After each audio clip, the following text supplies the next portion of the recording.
को लेकर रक्षा मंत्री राजनाथ सिंह ने सीमा पर युद्ध जैसी स्थिति को लेकर बयान दिया। रक्षा मंत्री ने कहा कि भारत को हमेशा युद्ध जैसी स्थिति के लिए तैयार रहना चाहिए क्योंकि सीमा पर हालात कभी भी बदल सकते हैं। उन्होंने कहा कि ऑपरेशन सिंदूर भारत के लिए एक केस स्टडी की तरह था जिससे भारत ने अपनी शक्ति का प्रदर्शन किया और अब देश को भविष्य की सुरक्षा रणनीतियों की दिशा तय करनी चाहिए।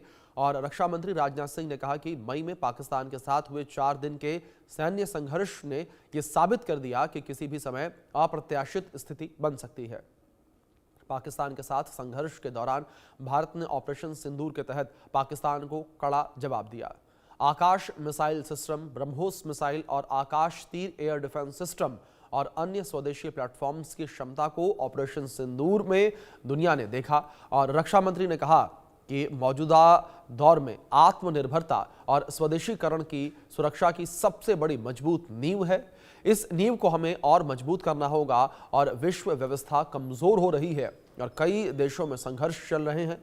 ऐसे में भारत को अपनी सुरक्षा रणनीति को नए सिरे से तैयार करना है। तो वहीं राजनाथ सिंह ने ऑपरेशन सिंदूर की सफलता को लेकर तीनों सेनाओं के योगदान को लेकर सराहा है। लेकिन रक्षा मंत्री राजनाथ सिंह का ये कहना कि भारत को हमेशा युद्ध जैसी स्थिति के लिए तैयार रहना चाहिए, सीमा पर हालात कभी भी बदल सकते हैं। ऐसे में बड़ा सवाल ये है कि क्या ऑपरेशन सिंदूर 2 होने वाला है? क्या पाकिस्तान को लेकर कुछ बड़ा होने वाला है?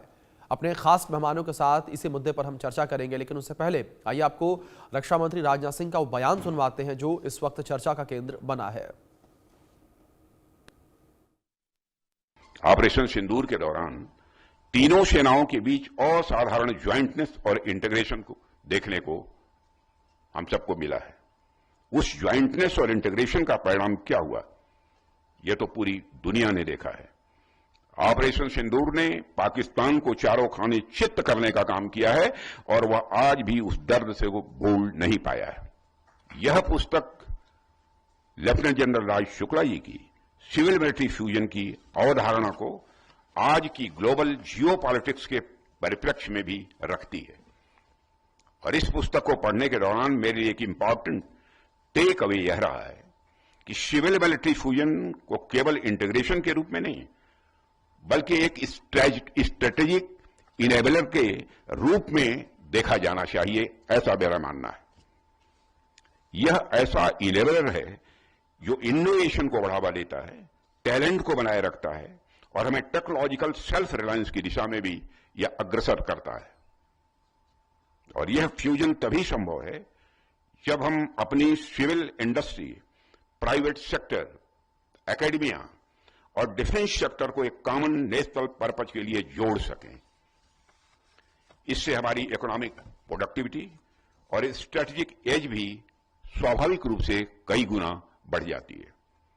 इसी सोच और इसी सिनर्जी के साथ हमें आगे बढ़ने की जरूरत है। साथियों, आज जब हम टेक्नोलॉजिकल एरा में प्रवेश कर चुके हैं तो हमारे लिए समझना आवश्यक है कि भारत में सिविल मिलिट्री फ्यूजन का स्वरूप कैसा होना चाहिए। हमें सिलेक्टेड टास्क और कोर चैलेंजेस की पहचान करनी होगी और बहुत ही एक बैलेंस्ड, फोकस्ड अप्रोच भी अपनानी होगी ताकि हमारी सिविलियन टेक्नोलॉजिकल कैपेबिलिटीज का उपयोग इंटरनेशनल कन्वेंशंस को ध्यान में रखते हुए मिलिट्री डोमेन में भी प्रभावी रूप से किया जा सके।